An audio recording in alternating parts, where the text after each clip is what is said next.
Luas tanaman sagu di seluruh dunia mencapai 2,5 juta hektar, di mana 51,3% tanaman sagu dunia berada di Indonesia.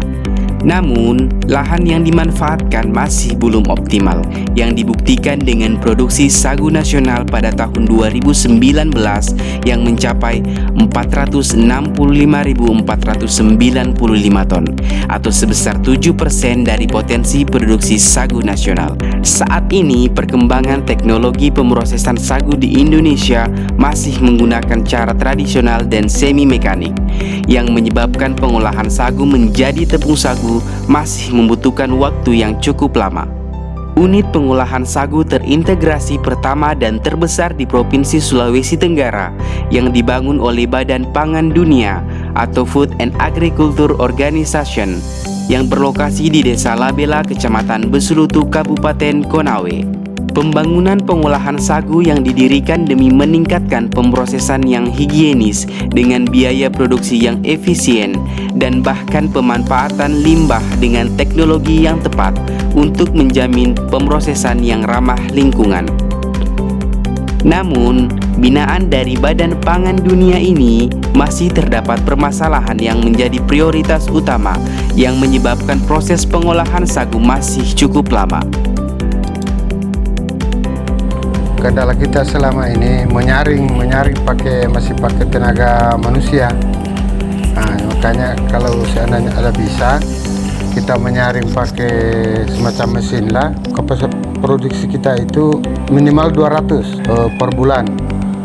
Jadi kalau misalnya ada seperti mesin itu saya rasa di atas dari itu bisa kita capai 1 ton per bulan. Proses filterisasi bertujuan untuk memisahkan pati sagu dari berbagai kotoran yang ikut tercampur. Dalam proses filterisasi ini dilakukan sebanyak 2 hingga 3 kali untuk mendapatkan hasil yang maksimal, di mana waktu yang dibutuhkan untuk dapat menyaring setiap 1 kali produksi selama sebulan adalah 12 hari. Padahal, produksi masih bisa meningkat karena permintaan pasar yang tinggi dan jumlah bahan baku yang tersedia, serta kapasitas pabrik yang cukup tinggi. Dari permasalahan pemrosesan sagu menjadi tepung sagu pada mitra, perkenalkan kami dari tim Smart Sagu Filter bertenaga hybrid, Pebi Wahyudin, Muhammad Syahrin, Aditya Sukadi Putra, dan Yandi Rismawan di bawah bimbingan Ibu Hasminatari Mokui STME PhD. Dengan bangga mempersembahkan Smart Sagu Filter bertenaga hybrid untuk optimalisasi produksi tepung sagu petani Mata Bondu.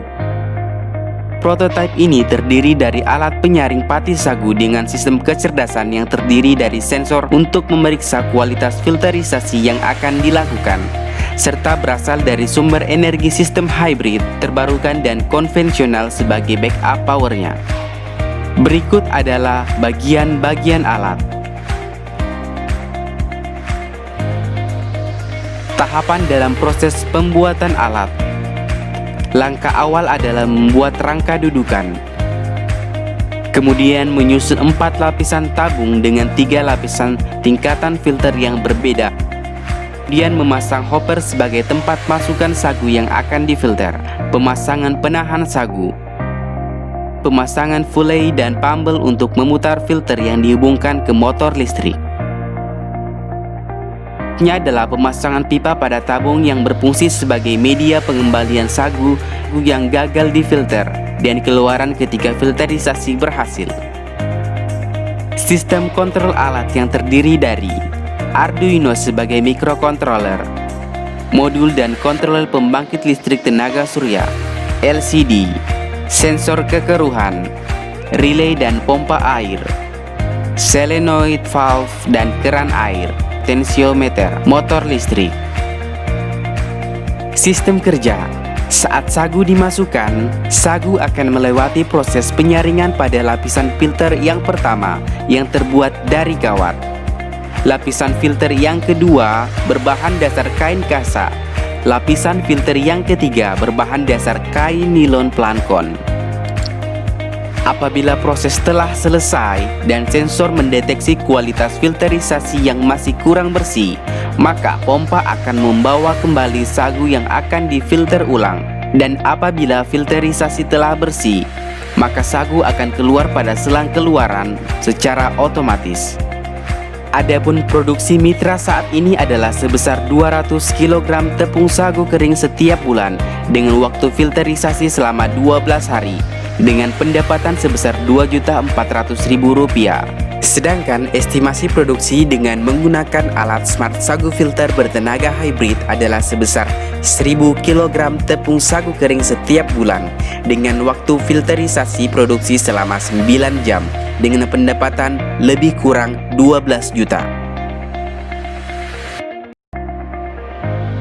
Sekarang ini Pak, ada permintaan kita itu 1 ton 1 bulan, tapi kita masih was-was untuk mau terima karena itu permasalahan kita di situ untuk penyaringannya kita. Tapi kalau saya lihat seperti alat tadi itu, saya rasa kami sudah bisa berani menerima kalau ada pesanan sampai 1 ton 1 bulan, karena sangat membantu seperti itu. Saya rasa kami sangat memahami karena saya lihat tadi itu ada lagi, misalnya belum, kan ada cek untuk mencek bagaimana kebersihannya ampasnya itu. Jadi kalau belum sadar pengecek, dia akan putar kembali. Saya rasa itu yang paling bagus dan kami sangat harapkan itu.